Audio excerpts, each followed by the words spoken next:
Good afternoon, LinkedIn. Good evening, Clemen. Excited to start maybe an update to the series that we've been doing. Really trying to get out in front of people, talk about what communication looks like in 2025 and beyond. Excited to be back. It's been a few weeks. How you doing, man? Yeah, doing really good. Excited. Uh, Likewise on my side. Super excited for what's coming. It's been a while, which means you know a lot more topics to talk about. Yes. But still, this is probably one of the shows where it's like stick to the basics over and over and over. Um, we started doing this because I think we're somewhat aligned on like helping people not overuse AI in terms of creating more spammy outreach and, just because it can do all the things doesn't mean it should. Um, because all of that's coming from a place of this interruption based, really what we've called the ads trap of thinking that attention is scarce and we need to go like interrupt people. And it's just obviously it's getting harder and harder and harder. It's costing more and more and more. I think I just saw a report earlier this week of CAC payback periods, which is customer acquisition cost for startups are like 40 plus months on But, average. uh, uh, And it's just crazy to think about because we know where a lot of that money goes and it goes to paid ads. And it's, I'm not sure if you saw. I think it was last week. I forgot the name of a company. I think it was Silicon Valley based. The Y Combinator backed something. They raised 15 million. I think Series A, and then the next day they threw all those 15 millions into paid ads on TikTok. Like the next day was that was what they raised for. I think they were already kind of in a way break even or something. I can dig that story. I forgot the name of everything, but yes, you know. yeah, I no, mean, it's probably in a way, the publicity they got with just doing that, it's because it's so, I guess, ridiculous. right. It's probably not worth it. But no, now that story is gone. But yeah, 15 million they raised, and the next day it went and then dedicated all that to pay that on TikTok. Yeah. And obviously we've heard all the unicorn stories of like, you just have to get so lucky with the right product at the right time with the right value prop and the right budget available and the right mood like in the market for something like that uh, to make sense. Unless you're going to prove like you said, like if 15 million turns into like 100 million worth just because you get all the coverage, right? You start to see a possibility that it could make sense.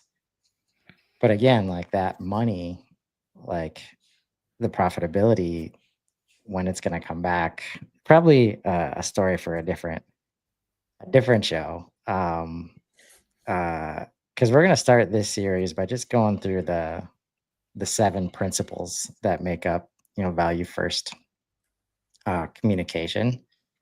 And the first one is really at the heart of it, and that's enabling natural discovery and not forcing interruption, forcing the communication. Which this one might be the hardest principle of the entire like value first framework, because like when you've got something you really know that will benefit people and that will make you some money and just all the reasons, and you just want to tell the world, right? And the way that we choose to do that digitally, we do it in all these measurable ways so that you can get this dopamine hit of feedback, oh, clicks and opens. And meanwhile, when it still has an unseated word of mouth and referrals as like the by far the number one way, the most trusted way to generate new customers and new business and new revenue. And guess what word of mouth is? It's not us like telling people. Like, Yeah. why is there such a disconnect? Is it because of this, investment pressure and just raising all this money and that kind of whole mindset? I would say yes. In a way, that whole VC SaaS game that was happening for years now kind of forced not only SaaS companies but every company into that kind of mindset. Hey, raise to get more signups, more users, more eyeballs on your website from whatever channel. Just get users. They don't need to pay necessarily. They can be free users, but the signups are the new currency, which is now forcing you to be everywhere, to be in every inbox, no matter how much it costs. Before we went live, we're just talking. CAC is going really up. Um, email channel only, changed so much in the past 5 years, and now it's so much harder to get into inboxes because of all that kind of rush hour to get someone's attention. And I think I would say that VC game forced companies to go that route, to just do whatever you can. It doesn't matter how much it costs, as long as you have that hockey stick of whatever metric. And if that are free signups, fine. We'll figure out how to monetize. And maybe this was caused kind of by Facebook. I think started with kind of that direction. We'll just get a lot of users, and then we'll figure out how to monetize. Yeah. I mean, The there. combination of, Facebook ads and Google ads, it's like literally hitting both primary pillars of information streams online. And businesses just, it's so easy. It's so easy to turn on the faucet and start throwing money at it and see impressions and all these measurable things that make you perceive value. Um, I get it, right? Um, but it's still counter to like what we've what we've always known to be true. And this is where like get back to first principles and you think about how AI is gonna deal with these. It is going to deal with these problems, right? And you think about the first principle, AI also has learned that word of mouth and referrals is the best source of revenue. Even to a fault right now, I've heard where like this whole third party like referral system, like the backlinking of old has started to pop back up because people are seeing AI reference that information so much. But again, I don't think that'll last long because AI will learn very quickly. Yeah. But similarly, what we're seeing is even though we can hit the email channel more, like AI can get better at blocking it, like just as fast, if not faster. Because at the same time, humans are in the middle, naturally not being able to respond to and not seeing the stuff that they want to see, right? We were just talking in the Value First chat earlier today. Like Casey's been having me on some shows and I'm missing the notifications. So I have empathy for you guys now that have been on all my shows. And I'm sitting here wondering, why aren't you accepting the invite to the show? And I come back and it's like 20 notifications deep, right? And it Yeah. just so much is happening. But right before we went live, this is how, bad or good it is, depending on how you want to look at it. I got my first, this was the first time that I got an in-mail, and I was looking at the screen as it happened real time. I never even saw the person's name. They were already blocked. They were already Really? showing up as LinkedIn user as the message came up on my screen. That's interesting. Right? Like, and Yeah. I'm making an assumption here that it was them getting blocked, like that caused this. But there was definitely a signature, at the bottom So was somebody intending to like, nefariously use InMails to spam people? But that kind of I wouldn't be surprised if that's how good, AI is getting. It's not different from when HubSpot for a long time has since like if your first few hundred emails like start bouncing at high percentages, they shut that shit down. They don't Yeah, let you send it, right? LinkedIn's all of these systems are gonna leverage AI, right, to yeah, support healthy channel uses because they know how impactful that is to the customer experience. yeah. I think LinkedIn will need to do the same as kind of Outlook spam filter did back in September, where they just because of everything, they just blocked every email from not known recipient hitting your inbox, no matter what you do.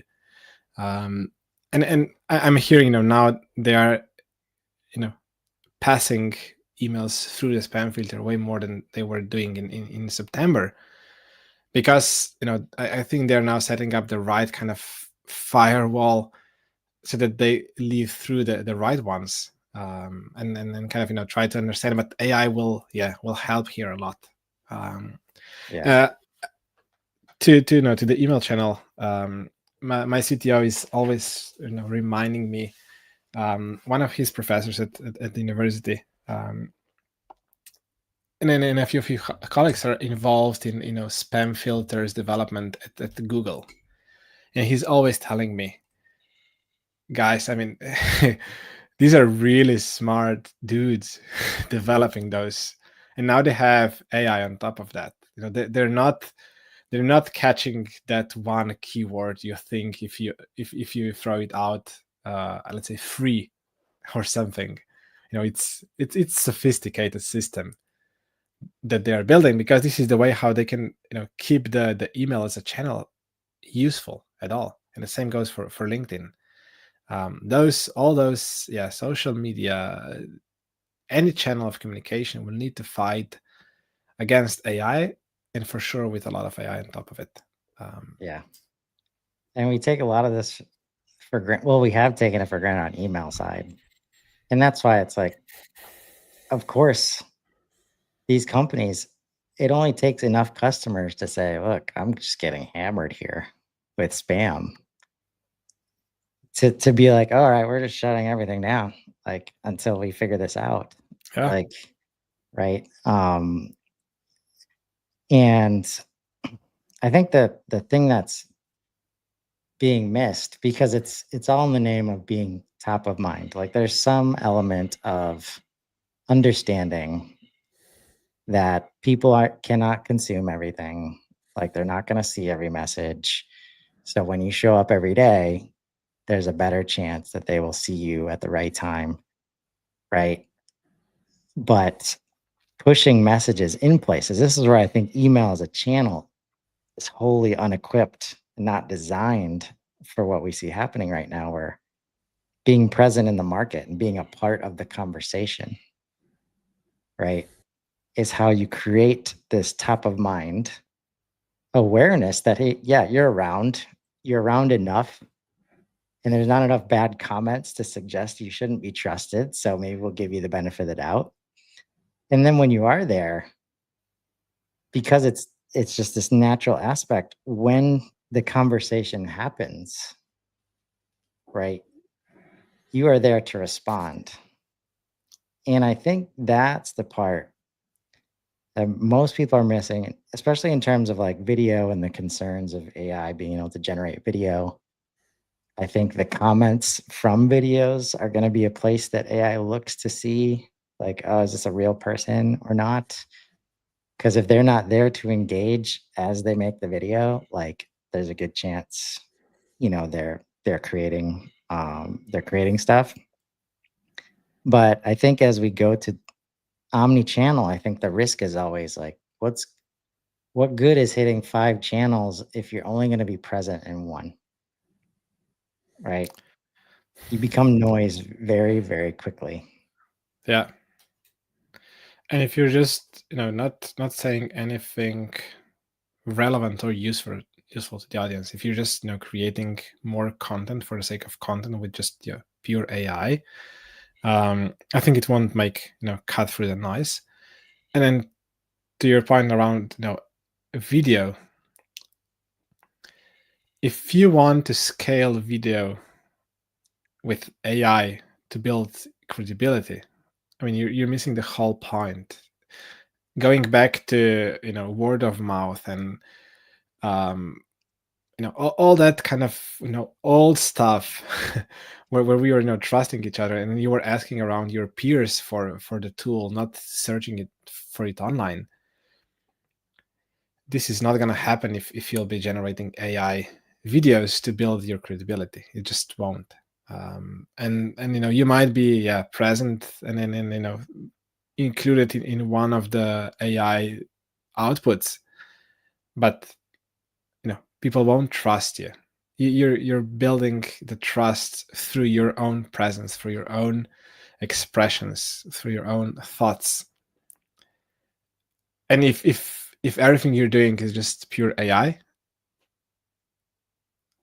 you'll have a hard time on a long run. Maybe on a short term, yes, it might seem feasible. I know for a few companies where ChatGPT came out, and then they were generating, I know, thousands of blog posts with AI for a few months, saying, oh, look, our SEO is going up, we have so much traffic, everything is super perfect.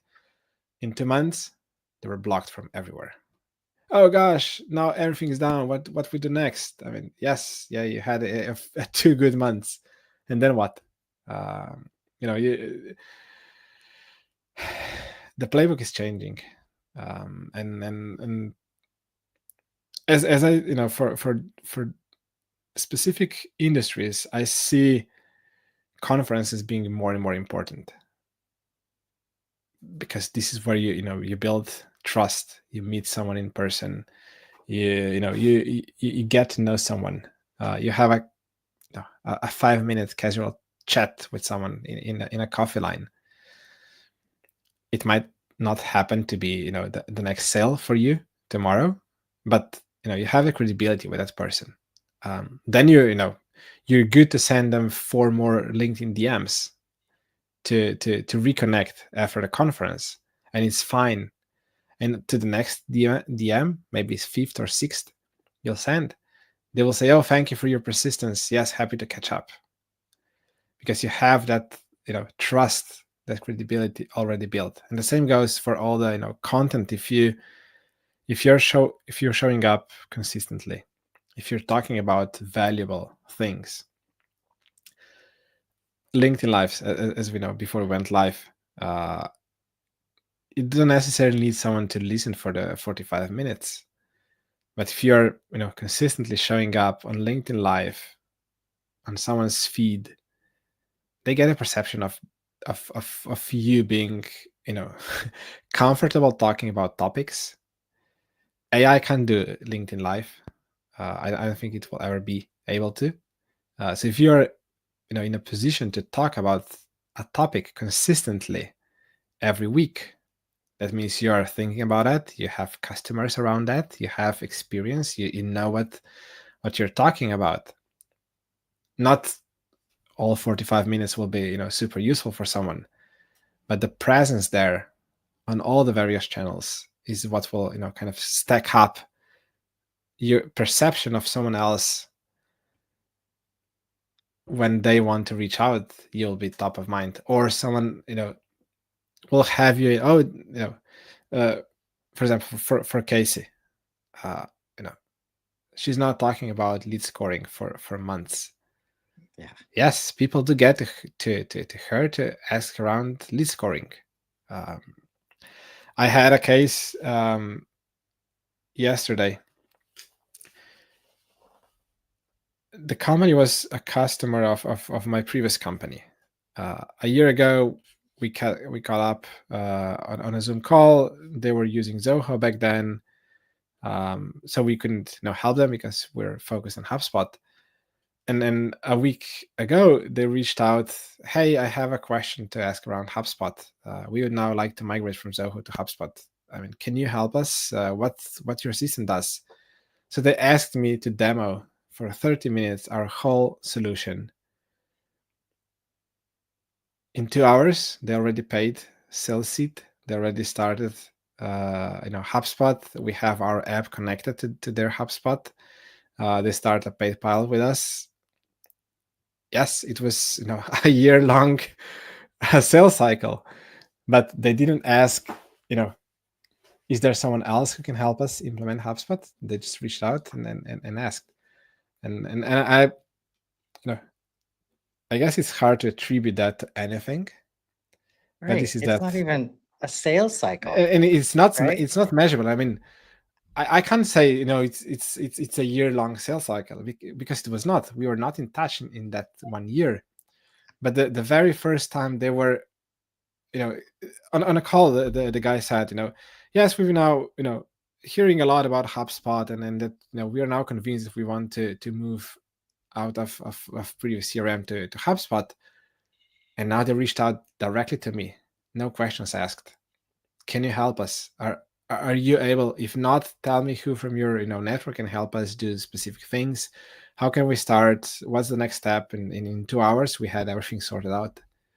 And then they were asking and listening about HubSpot around, but then it was my DM where I received the question, "Hey, I have a question about HubSpot," and this is kind of the unmeasurable new world where Right. I believe if you are showing up consistently on the same topic or topics, things will collide at some point.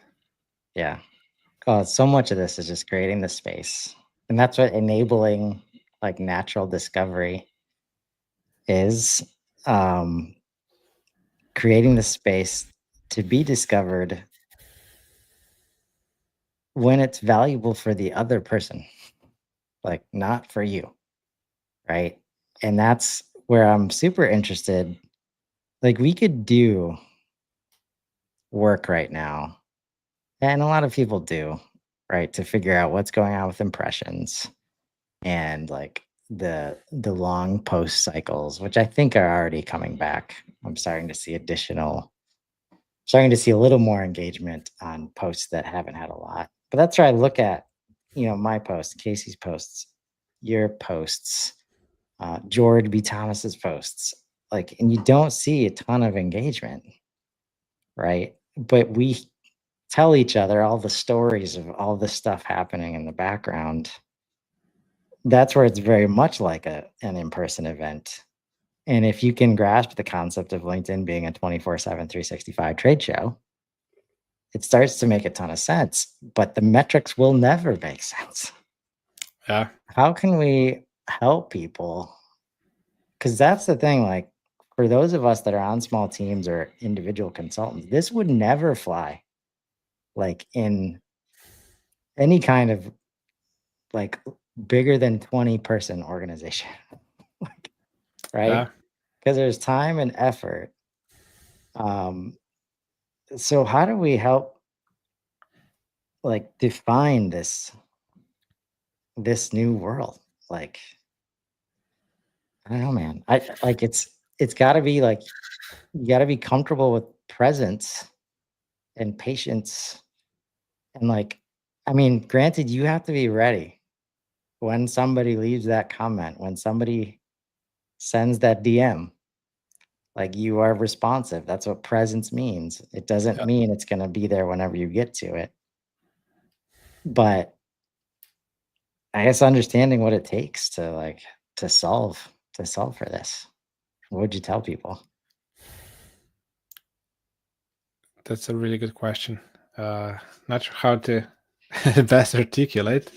Well, let But me I get mean, Casey's comment in here. That feels overwhelming when you put it like that. Uh, I, Let me know which part was overwhelming. Maybe it was the 24/7, 365 trade show um, part. yeah, I mean, from perspective of us who are showing up consistently, I think the best we can do is just keep going and keep telling those success stories, which are not seen to the outer world. Those DMs, those deals that just click. I'm getting when I get in touch with people, people do say, hey, yeah, I know I've been seeing you in my feed now for a while, talking about the same topic. Yes, let's continue the conversation. And there's no metric I can attribute, no impressions, no likes, no comments that I can say, okay, it's because of that those DMs are happening where someone is confirming, yes, I've been seeing you. So one is, in a way, I think you need to convince yourself and believe in that in the first place. If you don't, if you'll be always looking for that one metric, which I guess to some extent, that's why all those paid ads and all that is kind of attractive. You can just measure that. If you create a billboard and you put a big banner out there somewhere, there's no way you can measure the effect of that. With paid ads, I threw in 5,000K, whatever, and I got 5 clicks. That's what you can measure. So then, okay, let's tweak it. Let's turn around the A/B testing and let's change the color of the banner on the website and whatnot. So you try to measure, to attribute something, which is hard to measure. So if you won't deeply convince yourself that it's worth it, it will be really, really hard. You'll always have an excuse, as you said, to just go and work. I talked about that story already, but with my co-founder, a year ago, we started both at 5,000 connections. Now he's at 550, and now I'm at 10K. I doubled that number. Of course, it's a vanity metric, but it wouldn't happen if I wouldn't be consistently showing up on LinkedIn, talk to people, be on the podcast, on LinkedIn Lives, in the comments. There are comments. I have comments where a comment had like 13,000 impressions. Yeah. A comment, not a post, a comment on someone's post. And nothing happened because of that comment. And it's hard to predict which comment will be, but imagine having all my comments being AI generated. None of them is. I always write every comment from the bottom of my heart. Everything is really trying to give value to the reader, not only to the one who is posting it. But if I wouldn't have that approach, if I wouldn't hustle to do all that every day, what if one of those AI generated comments would by chance got that 30,000 impressions? What kind of image that would be? If we go back to that 24/7 trade show where you are present there, it needs to be aligned with how you want to present yourself and how you want to build the credibility. And to do that, a lot of it is just dedication to repeatability, consistently doing it. I mean, I know I used to be I used to train a lot in track and field. I was a pole vaulter in my previous life, and and as every basketball player and every sportsman and every professional, if you don't train every day, if you don't show up every day for hours, when the last 5 seconds of the game will be and you have a ball in your hand and you can make it or break it, it will be hard to attribute to any of those hours in the gym or running or practicing. Yeah. But you are doing that, and without that, you wouldn't be able to even get the ball in your hand at that last 5 seconds. So just showing up, and but for that, I think you need to convince yourself. Otherwise, you'll always have a hard time dedicating your energy to that.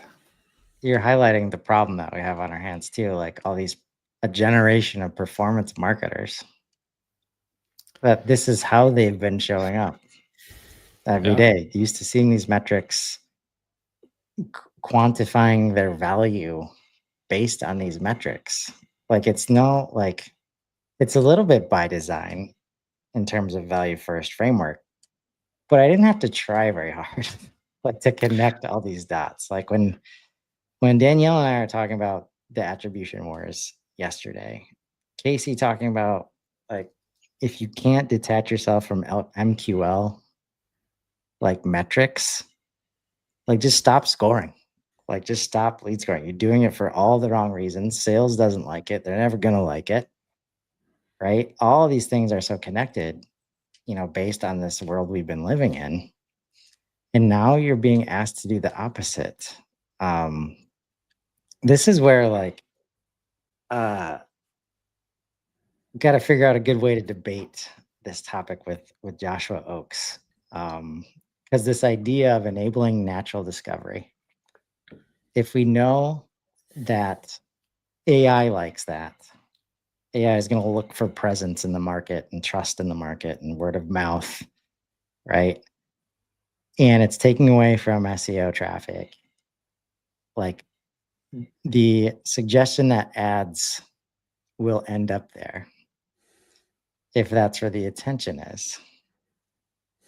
And that's from a first principle perspective, the experience provided by an AI agent just does not mesh with the concept of interruptive ads.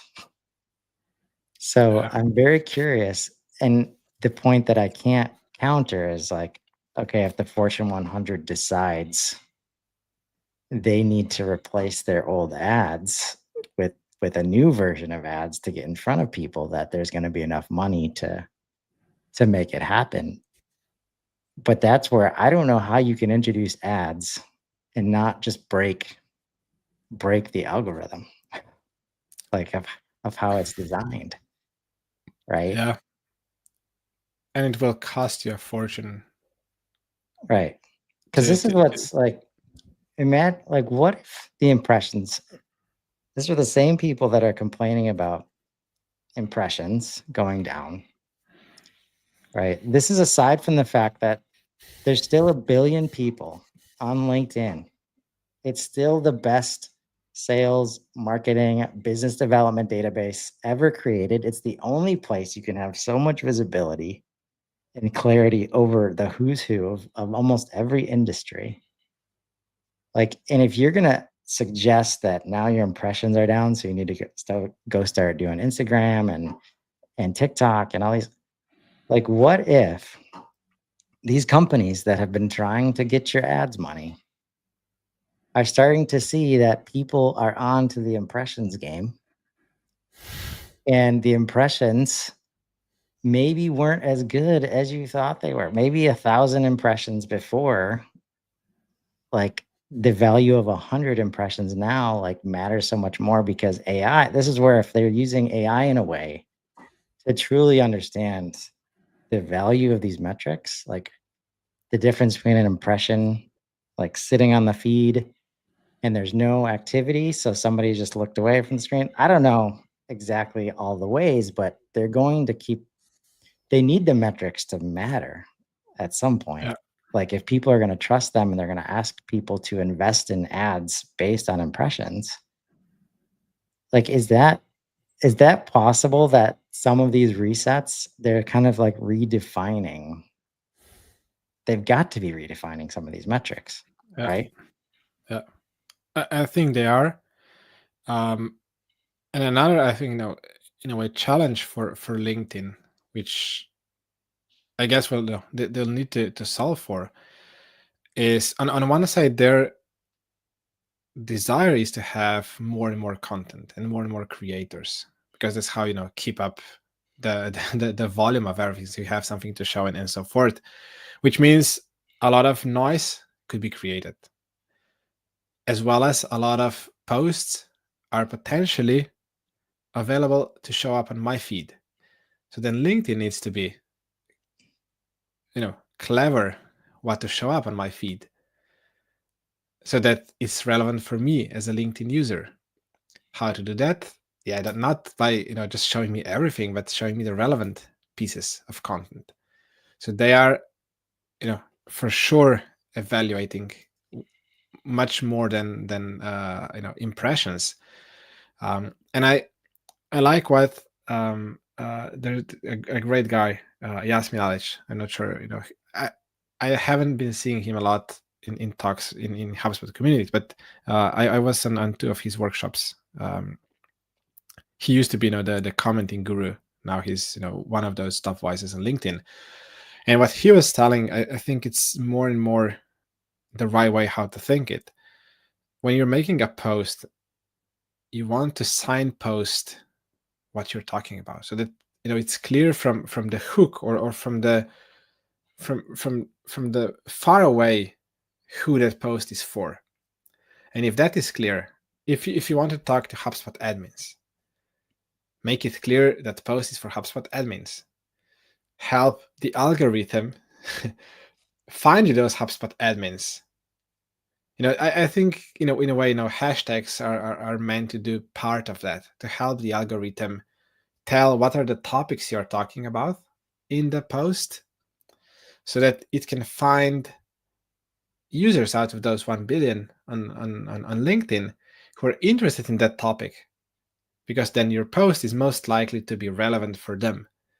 So and there might not be hundreds of thousands of users on LinkedIn who are interested in that topic, but if that post is shown to 500 HubSpot admins who are struggling with lead scoring or data cleanup or whatever the post is about, if you get one great conversation out of that, out of one post, I don't need 5,000 impressions. I'm fine with 500. So the purpose will, I think, need to be more and more clear in terms of what you're talking about and how you write posts.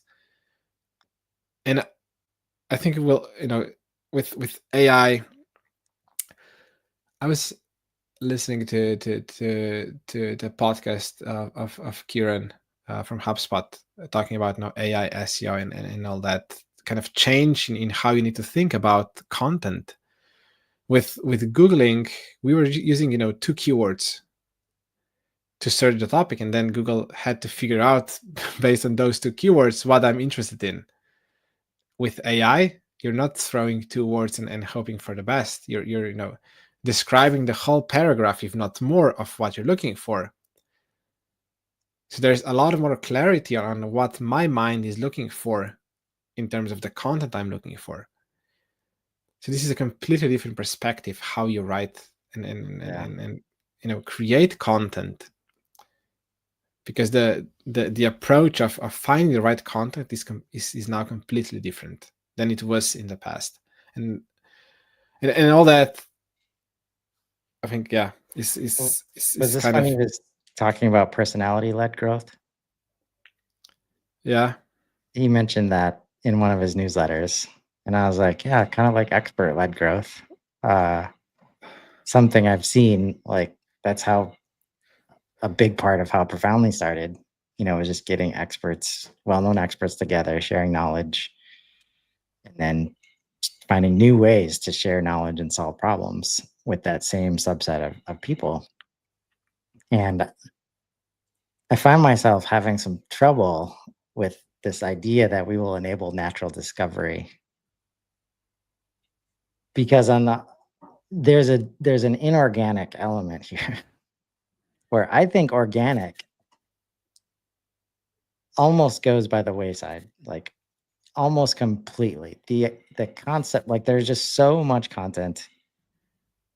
The idea that you will put something out there and without any other proactivity, like it will get found and then hit the right buttons at the right time for the right people. Like when SEO is going away, and because the one thing we do see with LinkedIn, it's like guaranteed that when you DM somebody that you haven't DM'd in a while, and there's an exchange there, you will guarantee see their last post the next time you hit the feed, Yeah, right? that's for sure. And that's where these engagement, like they're trying to hone in on that part, like for sure. Even to the point where AI is ahead of the game. And I tell you what, every one of my AI shows, if I use the AI hashtag, can better believe there's going to be 1 to 3 comments from random people I've never seen before, regurgitating half of the post as the comment, right? Yeah, So this is the game that LinkedIn has to play, but it's interesting to think about because it's natural, but you're being intentional about putting the people that can discover it in the best place, possible when they do.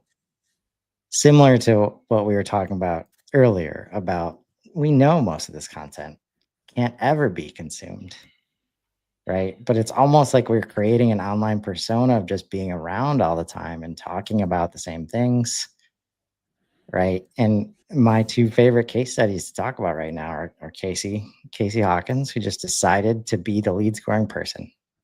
Like, and Yeah. she's successfully done that this year, right? Yeah. To the point where the true organic is randomly a HubSpot planned event, admin's hug, like loses the planned host and she gets called upon.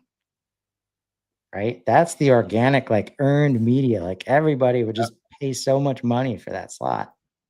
Right. She paid like 5 months worth of content Yeah, showing up every day to get in that slot. That just it wasn't blind luck. Right.